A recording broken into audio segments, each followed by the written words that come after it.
Kothara police station ખાતે ફરજ બજાવતા હેડ કોન્સ્ટેબલ રવિરાજસિંહ જાડેજા તથા પોલીસ કર્મચારી મહેશભાઈ પ્રજાપતિની બદલી નિમિત્તે પોલીસ ઇન્સ્પેક્ટર પી.કે. રાડાના અધ્યક્ષસ્થાને ભાવસભર વિદાય સમારંભ યોજાયો હતો। આ પ્રસંગે પોલીસ સ્ટેશનના તમામ અધિકારીઓ, કર્મચારીઓ તેમજ જીઆરડી અને એસઆરડી સભ્યો ઉપસ્થિત રહ્યા હતા।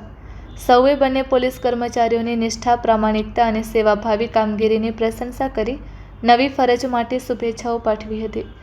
બંને કર્મચારીઓએ કોઠારા પોલીસ સ્ટેશનમાં ફરજ દરમિયાન સ્થાનિક આગેવાનો, ગ્રામજનો અને વિવિધ સમાજના લોકો સાથે વિશ્વાસપૂર્ણ સંબંધો કેળવી પોલીસ પ્રજા વચ્ચે સુમેળ અને સહકારનું ઉત્તમ વાતાવરણ ઊભું કરવામાં મહત્વપૂર્ણ યોગદાન આપ્યું હતું।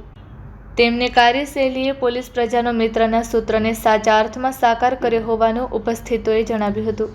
કાર્યક્રમ દરમિયાન પીઆઈ પી.કે. રાડાએ બંને કર્મચારીઓની ટીમ ભાવના, ફરજ પ્રત્યેની નિષ્ઠા અને ઉત્તમ કામગીરીની પ્રશંસા કરી નવી જગ્યાએ પણ એ જ સમર્પણ સાથે જનસેવા કરવાની શુભેચ્છા પાઠવી હતી। કાર્યક્રમના અંતે બંને કર્મચારીઓને શાલ ઓઢાડી અને સ્મૃતિચિહ્ન અર્પણ કરી સન્માનિત કરવામાં આવ્યા હતા। પોલીસ પરિવાર, જીઆરડી, એસઆરડીના સભ્યો અને સ્થાનિક આગેવાનોએ તેમને લાગણીસભર વિદાય આપી તેમના ઉજ્જવળ ભવિષ્ય માટે શુભેચ્છાઓ વ્યક્ત કરી હતી। Report by Amitbhai Bhanushali, Naliya, Abdasa, Kutch.